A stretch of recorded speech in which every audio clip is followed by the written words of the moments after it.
Welcome back, everyone. I am so excited for another freaking episode of the Dare to Dream podcast. And it's funny because the guest that I have on today, I found out about her almost 4 years ago when I moved to Brighton because I was looking for ways to meet people because obviously I'd moved to a new city. And she didn't come up, her business came up, which was all about connecting humans, specifically like in Brighton, maybe elsewhere as well. And I was like, ooh, this looks really good. And it like felt very down to earth and like very real and raw. And I was like, yes, this is exactly it. And then I think because I had my boys and there was a lot going on, and then I was pregnant and had another baby, I kind of like forgot about it. But at the time I remember seeing like, oh, who's the woman who runs this? And I found out about her and I was like, oh my God, it's like Lyndsey, like this is interesting. And then I kind of forgot about the whole thing, although I did still follow her on Instagram or her business. And then I don't really know what spurred me on, but I found Lyndsey again through someone else who were like, oh, you should speak to Lyndsey. And I was like, oh my gosh, like, yes, I remember that woman. Like, I'd love to hear more about her and her story around how she created the success she has. And I know you've won awards and you've been on TV and you've done some really cool stuff in business. And now I feel like you've also pivoted recently, which is really cool as well. And so I was like, I need to find out about her story. And I think it's going to be very powerful for other people to hear about the mindset and the identity behind it. So that's how I first found out about Lyndsey. And I'm so eager to dive a bit deeper into her world. So, first of all, thank you for being here. I really appreciate it. What a gorgeous intro, can I just say? Can't believe you've known about me for 4 years I and we haven't know. got together yet. That's I know, criminal. I know. And I feel like that often is the case though. It's like there are so many people where I'm like, oh yeah, that's a cool but you know when you've got kids and you've got like your life and it's like, oh yeah, okay. And then you kind of like put a pin on it and then you just forget and then like but I kind of like that like if you're meant to meet someone again, like the universe kind of like brings them back to your Yes. attention, which I think is really cool as well. And it must have been that like I needed to kind of like yeah, get to know you now. So it's really cool. Anyway, so what I would love to hear, I mean, there are a lot of things I was saying this to you before. But I would love to hear because you have created a certain level of success. And I would love to hear a little bit of your journey from ideally when you were struggling. Because I know I have a lot of people who follow me who have been entrepreneurs for years, but are still in a stage where, yeah, they're making money. Yes, they've got sales, but they still feel like they're plateauing and they're stagnant. And they do feel a sense of frustration that, like, why is this so hard and like why is this not working or why is this taking so long? And I would love to hear a bit of your journey, especially earlier on between like when it was you found it hard or if you didn't, but I assume you found it hard and you were struggling at some stage. And then what would that first sort of breakthrough was in terms of that success that you then later had.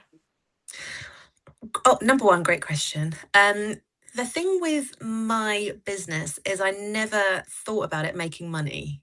Right. So I didn't have that that wasn't my driver. So for either brand, actually. So when I first became a coach, it was on the back of writing a blog about infertility, and people were reaching out to me, men and women. Like, fertility and infertility is such an enormous topic that we just don't talk about enough. It's a taboo, and it shouldn't be because it's so bloom and common. And I wanted to help people more, so I trained to be a coach. Because I had a corporate job, I didn't think about that actually ever paying me. I was quite happy in corporate at the time, so I didn't think about it for that brand. And then for Connected Brighton, when that came around, that was kind of post pandemic. And well, I set it up in lockdown, but it was to help my city recover post lockdown, to get people Yes. together in person again, to make friends. Lots of people like you had moved to Brighton, didn't know how to find their people. I wanted to pour money and love back into hospitality, but I didn't think about it as a business because I just assumed that I was going to stay in corporate. Like, I'd got made redundant. I was a head of department in a contracting role, and I thought I feel quite disillusioned with corporate, but and I really want to have fun with Connected Brighton this summer, and then I'll work out what I'm going to do for money. But then Wow. Connected was so popular, I was like, oh, I need to learn how to make this a business. Yeah. So when I'm now mentoring founders, my big thing is always like, you need to think early doors how you're going to make money, because I didn't. And I've had to reverse engineer my businesses so that I can pay my bills because it takes up all my time. And Yeah. there was a definite struggle in allowing myself to do that and allowing myself to charge and working out what the business models were. And I reached out to like all the free resources that I could in the very beginning. And I remember my first networking event was online because nothing was in person, because it was literally while we were still in the lockdown. And having a call with like the BIPC centre. So if there's a BIPC near you, that's the Business Intellectual Property Centres. They're in lots of libraries across the UK. They have amazing support there. So I went there and talked through with them. And then I begged to get on a business course through a co-working space called Plus X, which was EU funded at the time. And by this point, I had a big following, people coming Right. out on events, and I was making zero money. Like it was just paying for like the Wix costs on the website. That was Right. probably about it. But I was like, I don't know how to do this. And I remember thinking about a membership model as part of this amazing business Yes. course. And I remember saying to my mum, I'm going to charge people a tenner, just like a founder's rate, like a Yeah. £10 a month. And she was like, well, you've got to give them £10 back. Oh God. And I was like, so like the money mindset of your family Tell and me that, about it. all of that, right, that we carry as business owners is humongous. And so that was definitely a challenge as well. But I went into this 5-month business course going, I've got 1,000 followers and loads of people coming out with me. Well, how do I do this? And I was surrounded by all these other established founders. I was the only like newbie who were like, definitely do this, definitely don't do that, watch Right. out for this, gave me tons of advice. I was given this amazing business coach to work with and look at the different formats and formulas. And I left that 5 months with, we had an app at the time. I had like 10 sponsors. I had 50 founding members. So at least I had a bit of money coming in. Yeah. And I thought, oh my gosh, I've got it. I've got a business. And it felt incredible, but I had to get very hungry very quickly on how I was going to make this work, because I just couldn't physically do it for free. Yeah. I mean, I already, now that you're sharing this, I was like, I remember reading, I don't know if I read it on your Instagram or if I read it on your website, but yeah, like hearing a little bit more about the fact that initially like you didn't do it because it was like, okay, I want to make money. And it's funny because I think a lot of the people who follow this podcast and who follow me, it is initially much more of like a calling, or like, they have different terms for it, like purpose or mission or calling or like their passion or vocation. And then it's like you said, it's like then it's like, oh, but if I so like in my case, I was working at Bloomberg, I was working in financial services, and it's like if I wanted to do I discovered coaching on like a coaching weekend, and I was like, oh, but this is amazing, and I finally felt like this is my thing. But then I was Yeah. like, how am I going to make this like the real deal and like make a living out of this? Because like, yeah, it's great, like I love coaching, and I remember, I don't know about you, but like I remember when I was doing my coaching qualification in London, actually, with a coaching academy. I remember doing all these like free coaching like session, and I was like, give me this all day every day, like I will happily do this for free, like forevermore. But the problem is there were a couple things. Like one, I found that people didn't take it as seriously at times if it was completely free. And then two as well, it was like you said, like you need to be able to make a living out of it if you want it to be your main thing, and if you don't want to be working like a 9 to 5. So I think what you're describing is like so true, is like sometimes, especially if your number one reason behind it is not because it's like, oh, I was gonna go make money from it, but because you're like, I wanted to impact people, I wanted to serve people, I wanted to help the community, in your case, like I wanted to like help these businesses. And then it's like, oh shit, now I need to actually think about like the money aspect of it. And I know that that was definitely me. And it was also interesting what you said about the your mom making that comment, which is such a like, I had my parents as well make so many comments. Obviously it's not them, right? But it's like when you hear that, like you're like, oh my God, like yeah, like I'm too blah blah blah. Like now you're too driven about money, or now you're too focused on money. And it's just like a real minefield where you're like, oh my God, like, and all you really wanted to do was like make a big ass impact and serve loads of people and help people. And now you're just like in this weird like business bubble where, and it's funny because I don't know about you, but I love business, but it's like when it's your own business, I think it brings up all of your stuff. Oh, there's no better therapy than like having your own business. Like that's for sure. But Literally. I also, well, a couple of things you just said. Well, I also trained with the coaching academy and qualified with them. So I remember being like, oh my God. And this was back when it was in person because it was Yes, same. pre-COVID. Ah, and I was like, oh my God, this is my thing. Because in Yeah. my corporate life, I'd been head of department for corporate and planning. So I spent 15 years helping organize our organization plan and deliver, course correct, assess the risks, look at the budget. feedback, review, assess, Yeah. plan, do, check out. So I was like, oh, I've been a coach for years, and we just didn't call it that. Like, this is amazing. But and I remember going to some of the in-person events, and I'd already got my business cards made, and it was like Yeah. not the blueprint, and everyone was like, and I like loved all of the like you were saying, the practice things. I was like, oh my God, this is I found my thing. Like, this is amazing. But I still never really had the balls to leave work to do it full time. I still just thought, oh, I'll work here and I'll just lower my hours, and then I'll do a little bit so I can pay my bills, and then I'll just do the coaching stuff on the side. There was something, and the same with Connected, there was something that almost made it feel like a bit dirty to ask for money, to get Yes. paid for it. And I Yeah. think so many Especially when it's something founders you do care that. about and you feel like it's like a Yeah. mission driven or service Yeah, based like heart led, and contact. I'm doing Yeah. it for you, but pay me. And then you're like, oh, now I feel awkward, and this doesn't feel like as genuine. There was like Yes. a real like mental barrier to break through. And but Yeah. I think all the things that I pay for and all the coaches I've paid for, and and I'm like, well, I never thought for a minute, like, what a dirty cow charging me Yeah, and for not this. not only that, I couldn't agree more with you. And I've spent so much time thinking about that. I've been in business for 11 to almost 12 years now. And I think also now, I don't know how you feel, but now I'm like, I'm so grateful when people sell to me. And obviously, like there's ways to go around it and stuff, but go about it. But like what I was gonna say is like now, like especially people that you like or that you trust or that you have some level of relationship, it can feel like an honor to be sold to. You're like, oh, you want to work with me? Great. Even if it's like you paying them because it's like you respect them, maybe you have the same values as them, that you do like admire them in some way, shape, or form, or not, like whatever, like you see a level of value and you're like, yes, like actually this feels really good for me. And thank you for thinking about me. It feels like selling is serving and selling is like caring. So like you said, but it is interesting how the mind can kind of like twist it and make it be like, yeah. So that's I mean, I have so many. I'm really curious based on something you said. Yeah, because you said that. So then, when you had the funding, or not the funding, you like started doing.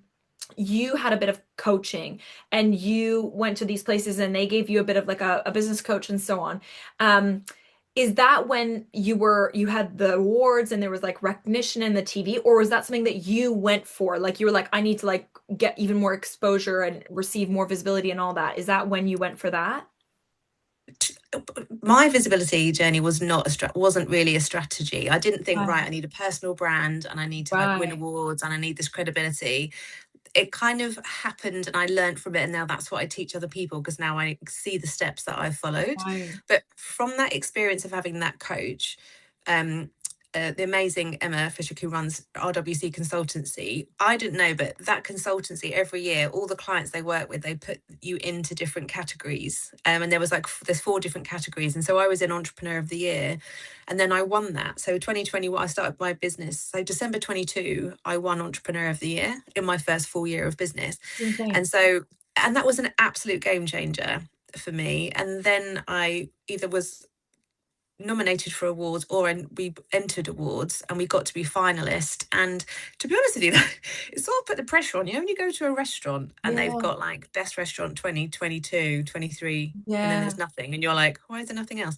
So I actually put quite a lot of pressure on myself now to have some recognition every year for something. And we have these amazing local awards, the Brighton Girl Awards, which I've been in the last 2 years and been finalist for. And that's all voted for the public, so you don't put yourself forward for those. And so that's been great. That's this year's done. Fabulous. So different awards have come up. And I Yeah. would really recommend to people, like, look at awards in your local area, Yeah. and just put your arm in. Like, I know people that have won awards less than a year in their business, just because of the Right. way they've done it, the model that they have, the passion or the heart or the purpose of it. You don't have to always have been going for 5 years or more. All mine, we're only Connected's only 5 years old, and we've had 11 award nominations in that time. We've won some, we've been finalist for most, and then I got in the top 100 female entrepreneurs in the UK in 2024, and that again opened lots of doors, especially Right. PR doors. And my thing about getting visible was always that no one else is going to sell this business the way that I can, Right. and people need to see the white of my eyes to understand this business and why it matters, and why I needed friends in my 40s. And Yeah. the fact that I did go through an infertility journey and led to my divorce, and I felt very socially stranded and excluded, not just in my social circle but just in society in my mid 30s. Yeah, I can imagine. And no one else can tell that story the way that I can tell No. it. And I also learned very quickly marketing, and I thought, God, this is a great event. I'm going to post it once and it will just sell out because it's amazing and it's brilliant. And then it was like, oh, that's not how that works, Lindsey Clay. You have to post it a bazillion times and get over yourself that you're annoying people or that people Yeah. might unfollow you. So I had to learn that. So it just meant that I was constantly, I'm always like shutting my eyes and holding my breath and pressing publish, especially on places like LinkedIn, where had been a senior leader. And now I was like, do you want to play ping Yes. pong on Thursday with me in Brighton? It was a very different vibe. But from that, it built my personal brand. And then, like your experience, people will say, they don't say, look up, connect to Brighton. They'll say, speak to Lyndsey. Yeah, that's so true, isn't it? Yeah, that and So that's yeah. I knew when big networking events were happening in Brighton because I would get emails saying I was told to speak to you, or people would contact me on Instagram, and Totally. then I would get invited to things, as the founder of Connected Brighton. But they'd asked me to go, and then that has just built on from being offered my own radio show, which I have now on Regency Radio, now on Latest TV. So I've got a business tips every week, and I do an interview every month. That has all come from people seeing me and my face representing my brand, but as myself. I I love the whole journey. And I think as I'm thinking about the people who are listening and who are going to be watching as well, just because like I think that often, especially these days, I guess the world that I've more recently been in is like a lot of it is like, okay, I'm gonna have this strategy and then I'm gonna create this level of success, right? And I've worked with a lot of like I've had like multi eight-figure mentors who I've worked with one-on-one, and it's yeah, a lot of it is like these very like here's the structure and here's the strategy and then how this is how you're gonna get to like six figures and this is how you're gonna get to multi six figures and then seven figures. And I think the reason I'm really enjoying this story is because it kind of feels like it was so much more like on the ground, like just this is something I can see. I feel like I could really like I could really help others and I could really create like a really beautiful community within Brighton, for example, helping businesses, helping hospitality, and that it kind of like just all unravels itself through just like desire and like this is just like, and I don't know, maybe it's just because that's what because it just feels very um in integrity and like just like ethical and like it just feels good because it's coming from the right place, like so heart-centered. And then the fact that then afterwards like the business got almost like added on top, like okay, well, how do we like monetize this and let's win some awards like as well, like okay, now we just won an award because I was placed in, and maybe I should actually make this more of a consistent thing because like you said, like it opens doors and it builds on itself and it compounds. I'm really curious up until that point, because then I know that you then kind of have veered towards what you're still doing connect, but like you're veering towards like coaching where you're also now helping other people with their brands and grow and scale their businesses in that sense. But I'm really curious before the coaching, which I'd love to talk about as well, at any stage with that, with the awards, with the community, with people reaching out, with the visibility, the exposure, the TV, whatever it might have been, did you ever ask yourself, like, okay, who do I need to become? Like, was there any questions around like your identity or your belief systems, or like, was there anything like that that you felt like you needed to think about? Or was that something like you never even considered that? Like, it again, you just kind of breadcrumbs and it just kind of got you to that stage? I think because it's been such an organic journey.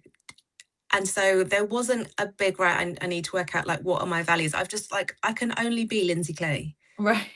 And so I've just approached everything as Lindsey Clay. But the Right. difference is like this version of me is not the version that was in corporate. Like my confidence now is through the roof because Right. the mindset shift I had to go through was to look at what I was achieving and realize that this was different to other Right. people, like, and other people in the business scene, because I hadn't had a business before.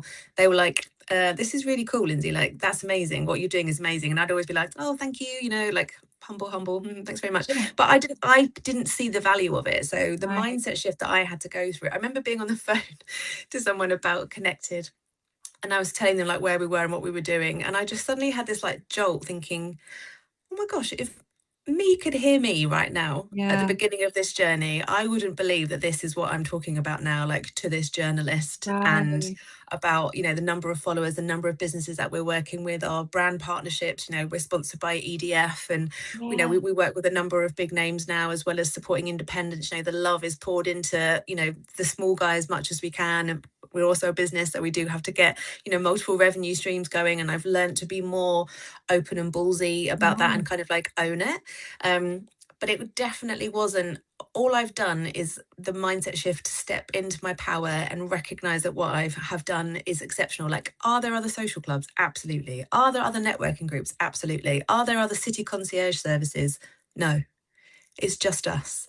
So, Right. that decision to serve the whole city, whether you live, work, or play in Brighton, and be part of Visit Brighton and the Tourism Alliance, be part of the business network, be part of the social scene with the residents, like I have got like a foot in every part of this Yeah, I city. love that. I love that.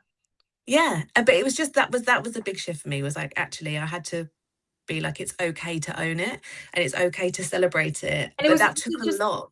and was it that simple in the sense that like, was it just literally you just telling yourself like, I need to start owning it? Was it like that simple of a conversation, or did you get coaching for it or anything like that? Or it was just Oh, like, I've had, yeah, like always have a coach that has a coach. So I've always got a coach. right, okay, And there was a lot of mindset work to go through, right. because I feel like there's, and I see it in my own clients, like we fear like the judgment of it, Yeah. that people will think we're showing off, that we're up ourselves, that, you know, it's crass to make money, and Yeah. all of that stuff comes out.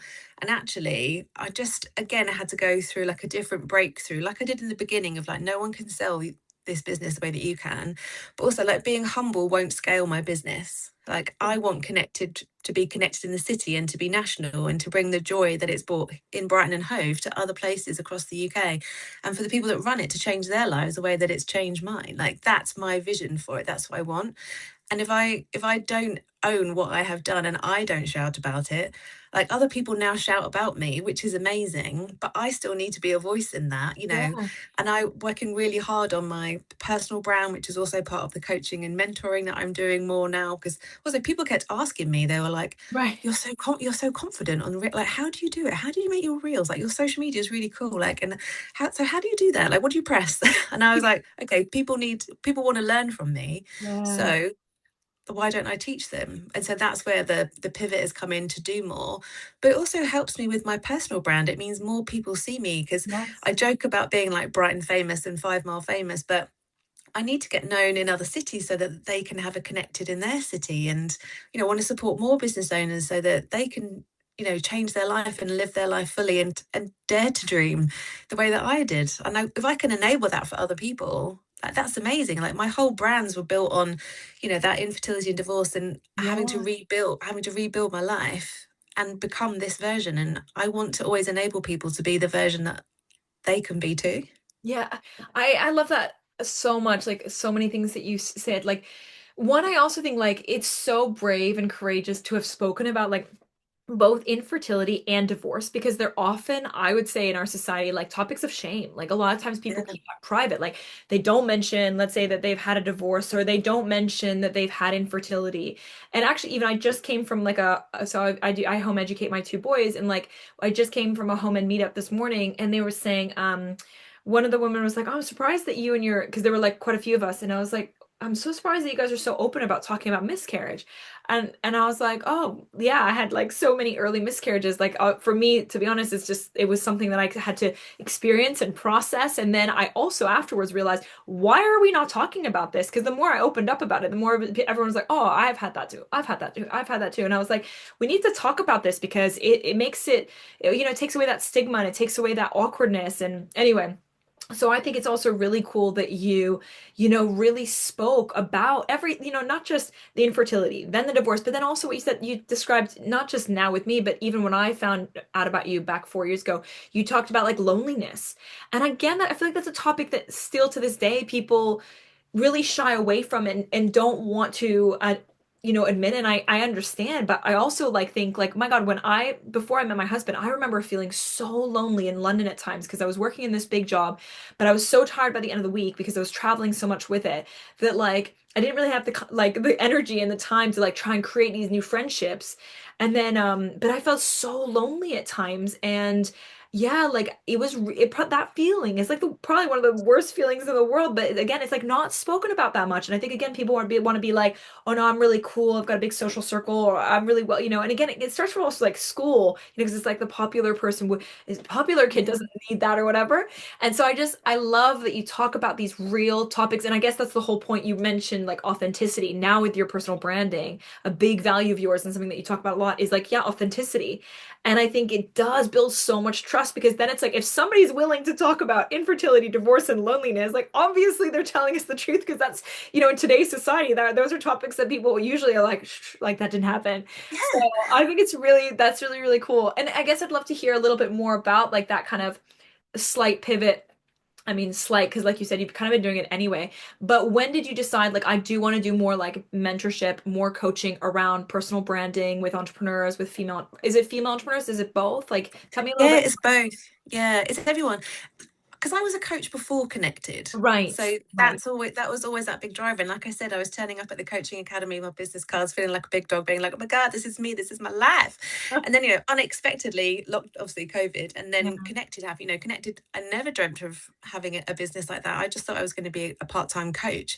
And right. so the pivot originally, so I didn't have time to do coaching at all. But people who I'd coached before were like, you need to be coaching, like you. And I was like, I am hosting a kayaking event, I've got no Yeah. time.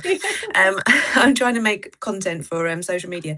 And then, like I said, more people were asking me, and I just thought, actually, I'm really missing coaching, and I love doing Connected, but it's good to have, and especially in this climate, it's good to have more than one revenue stream as well. Yes, yes. So I was like, I want to do all the things that I love, and I don't have to just be one thing.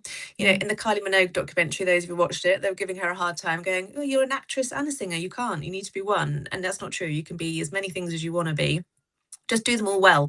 And so I thought, I'm going to start doing the coaching thing. And it originally was also linked to the infertility. So I did have people who'd gone through infertility journeys contact me and say, I'm trying to rebuild my life. Like, you've rebuilt yours. Like, how do I move from feeling like the shame Mm. and the isolation, and how do I rebuild a life I don't want? Because Oh actually the my life I God, that want, makes me want to cry.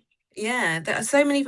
Like, for me, I don't have the right equipment to make a baby, and so actually I was never really broody. I did it because I thought I had to, in the Right. nicest way, because that's what you do. Yeah. You fall in love Yeah, with yeah. someone, you get married, everyone looks at you like when you're having a baby. Yeah. And all my friends were trying to figure out, we were all doing it, we were all following up the social blueprint. Yeah. And but I was never really desperate for them. I always joke when I give talks about how, I had one friend who was like, I would have breastfed a kitten. She's like, I was just that hormonally driven. I Mm. wanted a baby so bad. And Right. I just never Yeah. felt that way. So for me, it's not a loss, and my life is not less. And there's people argue about child free and childless. Like, child free are the people that are very happy, and childless are the people Right. that feel it there is something missing. Oh, wow. And my experience is that people give me a lot of pity for not having children, and actually there's nothing to pity. And I actually talk quite a lot about how to speak to people that don't have children, and maybe just check with them how they feel before you put your Ah, opinion, or make them feel like they're less. Because if you pity someone, that's like something's missing. Like, you'll feel sorry for so that person. it's Like, there's ah, nothing to feel sorry about over here, my friend. Oh no. Lindsay, it's so funny that you say that because before I met my husband, I didn't want children. And then I met him and then a couple years in he's like, "Look, like I really want children."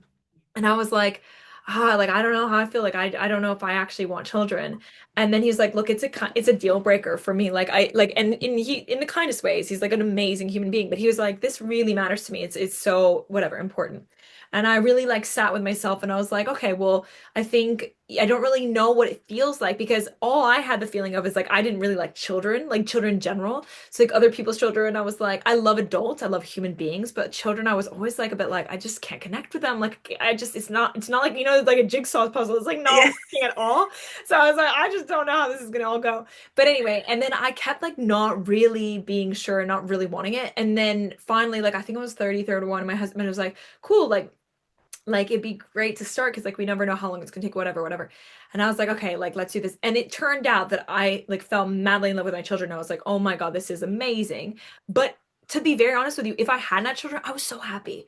I was so happy. And like I was like, and my mom and like I remember my mom being like, yeah, but like you don't know and whatever. And I was like, no, no, Yeah. you don't know. Like I am genuinely so incredibly so happy. So genuinely like excited about this, like I don't need this, you know? So it was much more like it was a life in the moment, it was a life enhancer, but without it I would have been just as happy. So I think you're so right. Like I think people have no idea what you're feeling or thinking and just making an assumption based on your own preference. It's like saying to somebody like, oh, they definitely want to be in a relationship. That's not true. I know a lot of people who really love like just dating and who like to date, like, you know what I mean? And who don't want to be in one relationship. They really love the novelty and the variety. And like, I think it's just assuming that everyone thinks like you and feels the same as you or has similar values. And it's just like not true.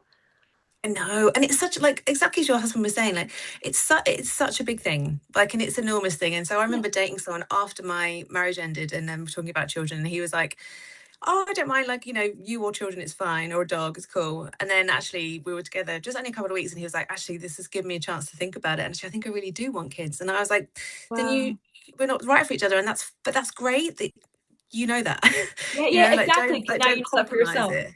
Yeah, Yeah. yeah, exactly. So like it's such a big thing. And I've had a lot of people that reached out to me that were like nervous because actually they really didn't want kids, and they were so scared that actually they were going to have them and they didn't want them, and what would that mean? Or people that couldn't find someone to have their children with, and in every different denomination, like that whole topic is just enormous. And I know a lot of people where it's a wound that will never heal, that they didn't have children, and they have to kind of learn how to live with that and what that means for them. And I just think, and there's other people where I know it's just never for them. They never even tried and wouldn't even think about it. They've just always known from day one it's not for them, and everything in between. And originally like trying to support people that wasn't their path now, and so how could I support them? And then it sort of all shifted when I started running business, and Connected got more popular, and people then wanted to learn different things from me. And I thought, actually, I love teaching, I love talking about my experience of Connected, I love the journey, and I love the fact that actually this has become real second nature to me, making content and reels and talking on camera and speaking on stages. And just at Latest TV, I did my first recording of my like 1 minute tips, and I did like 8 in a row, just like banging out one after the other. But I found it easy because I'm so used to making reels. And so it's like, oh, it all comes together in the end. Isn't that funny? Like, I think my husband and my children are both home. Let me just close the door. Just Sure.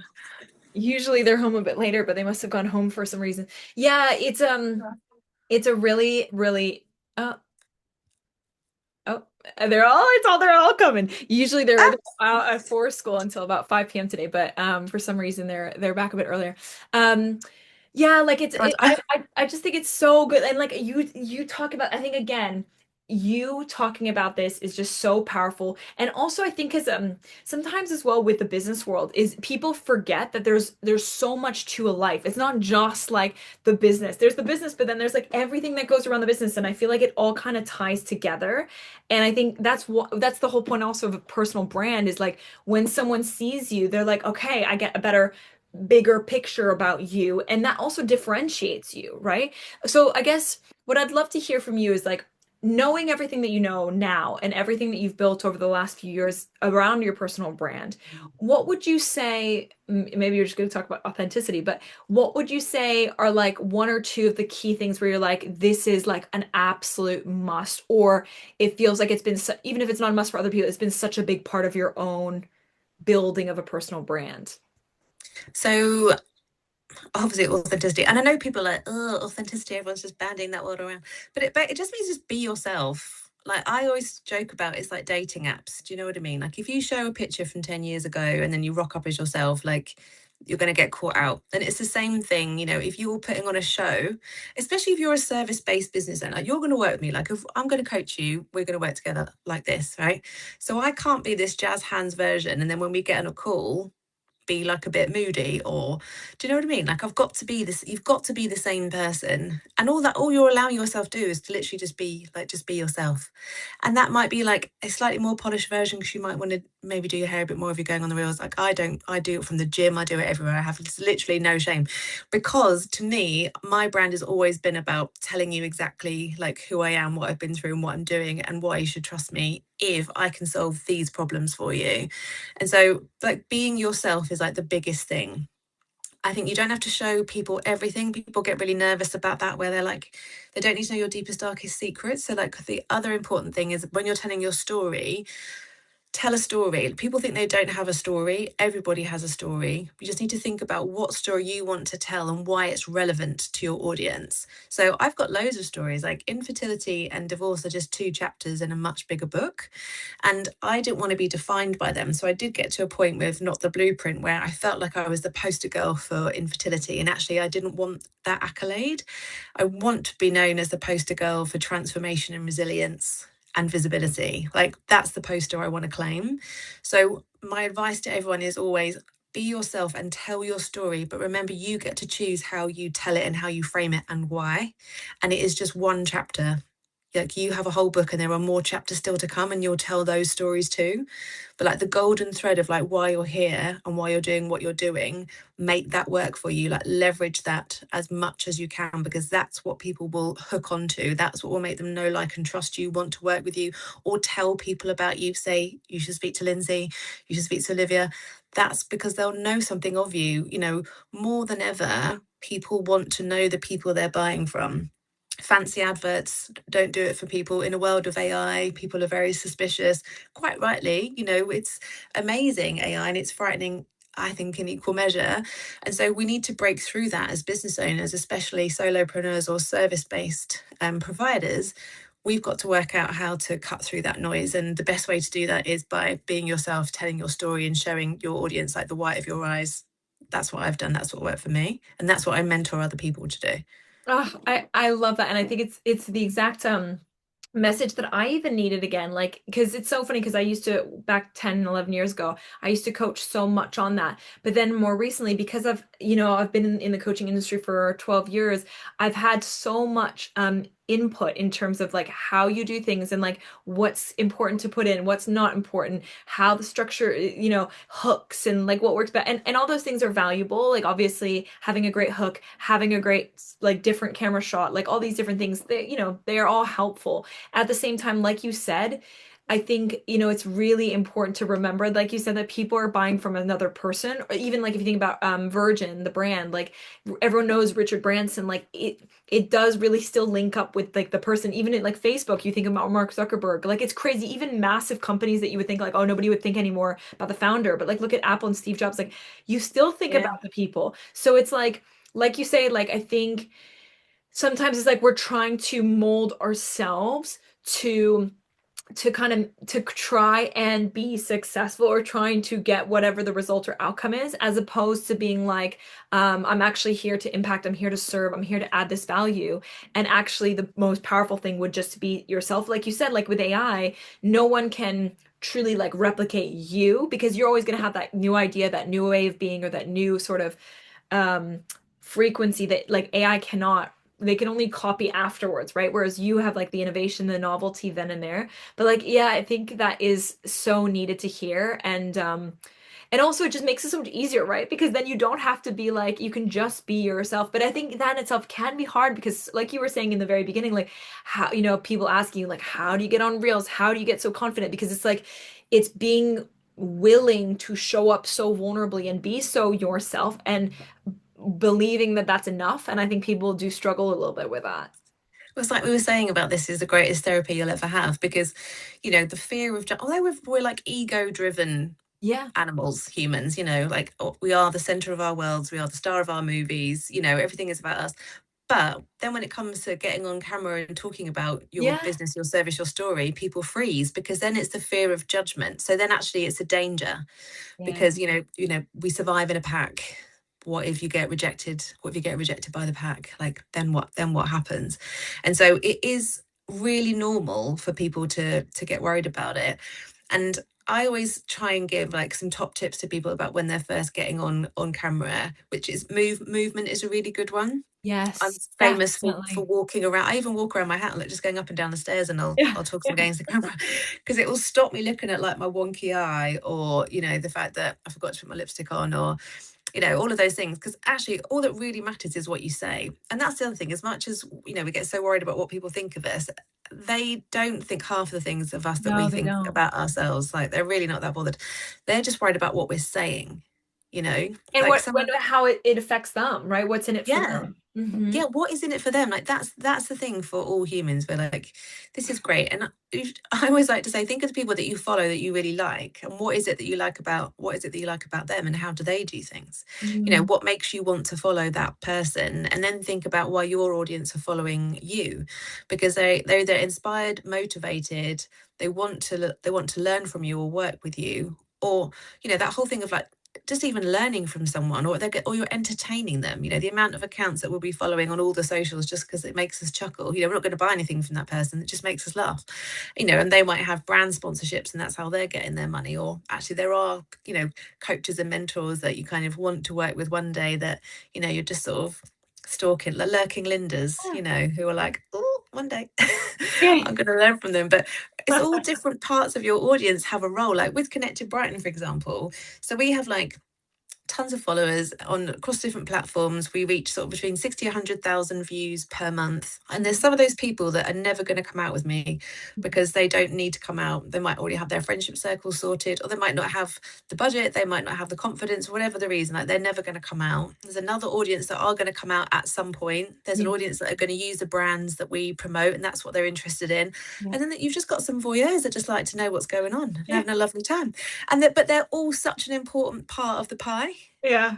Yeah. And That's so I such a good. appreciate every single one of them because they each have a role to play, because they might be, they're never going to come out, but they're telling people Yes. about us. Definitely. That is a real thing. Or the person who continually comments on your page and comments on your, you know, on your Instagram reels or likes your things. And it's like, actually, that's really helpful because it's great for algorithm and engagement. Yeah, You know, like, so you're so right. Like, they each have their own, like, unique, like, you know. So let me ask you this. Oh, I could go talk to you for hours, but let me ask you this. So people are going to be curious, I think, is if I think about my humans and my amazing people that I think about, they're going to be really curious about your coaching and your mentorship. So where's the best place for them to find you or like to go to? Obviously, I'll put it in the show notes afterwards, but where would that be like ideal for them to go to? I always think Instagram, so it's at Lindsey Clay official, because then you get to like consume Yes. consume me a Yeah, bit. yeah, you And can I see your think reels. Yes. you need a little nibble, don't we? You want a little nibble of someone nowadays. And so, yeah, go and watch a few reels, like send me a DM. I also have a website, lindseyclay.com. Obviously, if you're in Brighton and Hove and you want to come and make new friends or promote your business, then look up connectedbrighton.com or at connectedbrighton on Instagram. So, obviously, I'm across both of those platforms. So, definitely come and say hi. And I absolutely just love being able to do this.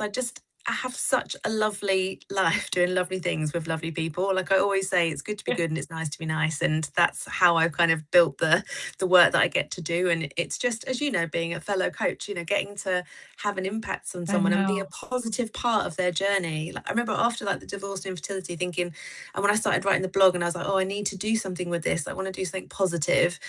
I can't have gone through this for nothing. Like, surely there's something. And I remember looking at maybe becoming a therapist and then like eventually like discovering coaching and being like, oh my God, this is the thing. Because I want to be a positive enabler in someone's life going forward.